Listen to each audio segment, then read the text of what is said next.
specifically, by major program categories, how much do you intend to reduce state spending? You say it can't or shouldn't be done. Why not? Well, first of all, we're going to have a true, open, and honest balanced program. And if we have an $800 million projected deficit in this next biennium coming up, which is what a lot of people are saying, between 600 to 800 million, depending upon what you determine the hole is right now. I mean, Governor Lynch used $45 million of Medicaid money to plug this $300 million hole when he knew that that Medicaid money wasn't coming, and both the Senate, the U.S. Senate, the U.S. House has voted it down. So we've got holes already in that amount that we're talking about. So we're looking about $800 million deficit. We're going to have to cut spending. And we're going to have every department come in, just like I did as commissioner, and said to my staff, give me a 5% reduction across the board. Give me a 10% reduction. Do everything you possibly can, not to cut direct service, but improve and be efficient, re-engineer. Come up with ideas. If you have a vision and you lead, Ray, and you tell these state employees, this is what I want, this is what I expect, they'll do it. They will do it. They know how to do it. It's not their fault that we're in this situation. It's because we don't have a leader. And we can do it, a leader that would have seen this economic situation coming and would have been able to say to the state employees, I need these reductions now. And we're all going to work together.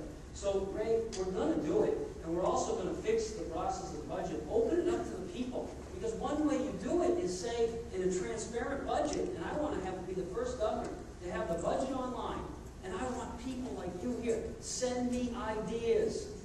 Send me, and I want it to be easy so you can send it, have meetings, but also open it up electronically and get into the new age. And take those ideas like I did with the employees I had and make it work. And at the end of 4 years, we returned $143 million. So we are going to do it. They're going to be tough decisions, but we're going to do it together. Thank you, John. Jack? I do agree with John on getting the department heads together and making sure they understand our agenda, and then we're going to have very deep cuts. And you have to tell them what you're looking for and don't budge on what you're looking for as a result. But I go further than that. That's not enough. We've got to go much deeper in this state. You see, we've become a welfare state in New Hampshire, and I am going to target welfare in a large way. I don't mind a helping hand for a temporary period of time, but boy, I do mind when it becomes a way of life. It's become a way of life in the state of New Hampshire. So we're going to attack that. We're going to take a good hard look and a hard stand. It's going to be finite. You will know if you qualify how long you're going to have it, and you better be looking for a job really hard, okay, because it's going to end. The other thing is education. Cost of education is out of control. $16,500, $17,000 per student. You know we have 90 SAU units in the state of New Hampshire, 90 in our little state. How about one per county? Maybe two in the bigger counties. All right? There's such redundancy in this state, it's ridiculous. There's huge money that can be saved. And this is a new day. It is a new day, and we're going to have new thinking. Thank you, Jack. Karen? I do agree with John that we have to have a zero-based budget when we introduce it at the very beginning. I do agree with Jack that we do have a spending problem. But do you also realize that a lot of our dependency is on Medicaid dollars? Guess what? Medicaid, Social Security, and Medicare are the biggest federal Ponzi schemes that we have going. We have got to defederalize ourselves as well and make sure that we're not dependent upon the federal dollar and all of the strings that are attached.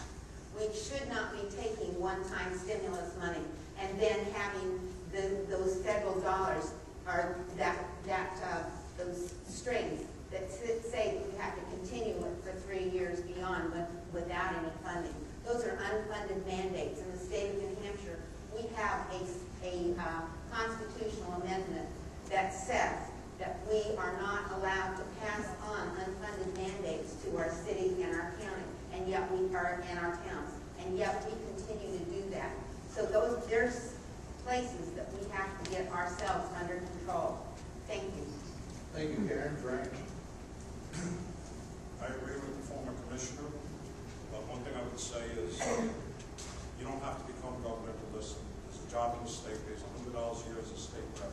Everybody here is a state rep. We hear from lots of people. We hear hear from lots of them, you the voter. So, John, you're right, but come with me,